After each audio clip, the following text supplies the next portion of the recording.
တာလီစွာပါအလုံးမဲမင်္ဂလာပါရှင်ဒီနေ့တော့အိမ်မှာတငင်းသီးအုံတို့ဆန်းလောက်စားဖြစ်ပါတယ်တငင်းသီးအုံတို့ဆန်းလောက်မယ်ဆိုလို့ရှိရင်ပထမဦးဆုံးတငင်းသီးတွေကိုပြုတ်လိုက်မယ်ပြုတ်ပြီးတော့အခွန်ခွာပြီးတဲ့ခါကျလို့ရှိရင်ဒီမှာတငင်းသီးရဲ့အညောင်လေးတွေကိုတဲ့ဖယ်စားလို့ရှိရင်အစိတ်တောက်ကင်းတယ်လို့ပြောတယ်ဟုတ်တော်ရှိမဟုတ်တော်ရှိဒါတငင်းသီးတစ်လုံးလုံးမှာအဲ့ဒီအညောင်သေးသေးလေးဖယ်ရတာဘာမှမဖြစ်ဘူးပေါ့နော်အဲ့တော့တငင်းသီးလေးကိုအခုနောက်ပိုင်းဆိုလို့ရှိရင်အဲ့လိုမျိုးလေးအညောင်လေးဖယ်ပြီးတော့စားဖြစ်ပါတယ်ပြီးတော့တငင်းသီးလေးတွေကိုနောက်ထပ်တရေပြုတ်ပြီးတဲ့ခါကျလို့ရှိရင်ဒီလိုမျိုးငရုတ်စုံလေးတွေမှာထည့်ပြီးတော့ထောင်းပါမယ်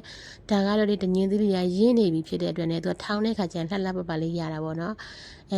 တငင်းသီးလေးတွေနူးလို့ရှိရင်တော့ကွဲထွက်အောင်ပါပေါ့နော်ထုလို့အဆင်မပြေဘူး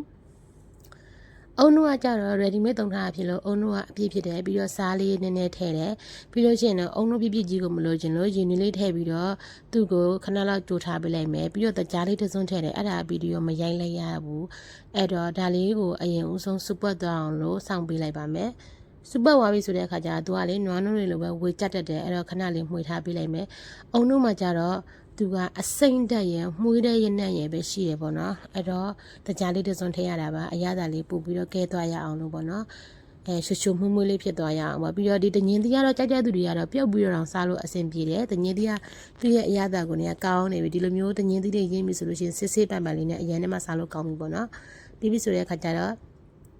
ဒီဟာကိုခဏလောက်ချက်ထားပြလိုက်မယ်အုံနို့တွေကလည်းအရင်နဲ့ခန်းသွားအောင်လို့ချက်လို့ရှိနေရတယ်ဒါပေမဲ့ကိုကကြတော့အုံနို့လေးနည်းနည်းလေးကြံထားတဲ့ဟာကိုကြိုက်တယ်ဒီလိုမျိုးပေါ့နော်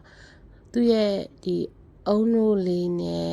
အရင်ခန်းသွားတာမဟုတ်ဘူးနည်းနည်းပေါ့နော်အဲ့လိုမျိုးအနေထားလေးကြိုက်တယ်ဒါကြောင့်မို့လို့ဒီလိုမျိုးအနေထားလေးဆိုရိုက်ပေါ့နော်ဒါကတော့ကိုယ်စိုက်ကြိုက်ပါဒီတငင်းသီးအုံနို့ဆန်းကလေအရင်နဲ့မှစားလို့ကောင်းတယ်မှုလေးနဲ့နည်းနည်းတော့ချို့တယ်ပေါ့နော်သူကလေ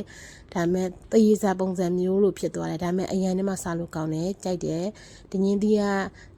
သူကကျမ်းမာရေးနဲ့မညညွတ်ဘူးဆိုတာသိပေမဲ့လည်းဆက်စားနေသေးပါပဲဒါပေမဲ့ဆင်ချင်ပြီးတော့စားတယ်ပေါ့နော်ဒါလေးကတော့ရခိုင်ဝဲဦးချောင်းဆိုတာလက်ညှိုးလောက်လေးတွေပဲရှိတယ်ပြီးတော့သူကအစီလေးရောအသားလေးရောပေါ့နော်အသားများများတော့မဟုတ်ဘူးအစီရောအသားရောပါတယ်အဲ့လိုမျိုးဒါလေးကတော့တငင်းသီးအုံနို့ဆန်ဒီနေ့ကတော့သူကတော့မင်းသားလေးပါတငင်းသီးအုံနို့ဆန်ကတော့တငင်းသီးကတော့စားတော့စားတယ်မဲ့တစ်ခါစားလို့ရှိရင်9ပြားပေါ့နော်9ပြား6ပြားအများကြီးဆိုရင်6ပြားပေါ့အဲ့လောက်ပဲအများကြီးတော့မစားဖြစ်ပါဘူးဒါမဲ့ကြိုက်တဲ့ခါကျတော့လေးတော့မစားပဲလည်းမနေနဲ့တော့အဲ့လိုမျိုးလေးစားပါတယ်ပြီးဆိုတော့ဒါကတော့တောင်ခရီးပေါ့နော်တောင်ခရီးဆိုတာဘယ်လိုမျိုးလဲဆိုတော့လေဟိုစမ်းကြောင်းနေအဲ့လိုရေစက်တွေမှာရတဲ့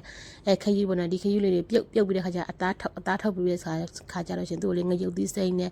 ပြီးတော့ခါကျကြက်သွန်ဖြူကြက်သွန်နီမဆလာနန်းနန်းပင်လေးနဲ့ဒါလေးကိုမှုေးနေအောင်ကြော်ထားတာပေါ့နော်ဒါကတော့တောင်ခရီးကြော်အဆက်လေးပါဒါလေးကိုရခိုင်မိုးလေးတုပ်စားလို့ချင်းအရင်နဲ့မှစားလို့ကောင်းပါတယ်ဒါလေးကတော့ဟင်းကြံလေးပါဟင်းကြံလေးရပါလဲဆိုတော့စမိတ်ရယ်တန်းတလွန်ရွက်ရယ်ပြီးတော့ခါကျတော့ဒီမြင်းခေါက်ခွာရွက်ရယ်ပြီးတော့အဲ့လိုမျိုးပေါ့နော်ဟင်းလေးတွေကိုစုပေါင်းပြီးတော့မယမ်းပြားလေးနဲ့ချက်ထားတာလှော်ထားတာပေါ့ချက်ထားတာဒီစီလေးကတော့နည်းနည်းပါတယ်ပေါ့နော်ဗီဒီယိုလေးတွေကိုအဆုံးထိကြည့်ပြတဲ့ကျေးဇူးများကြီးပဲတင်ပါတယ်ရှင်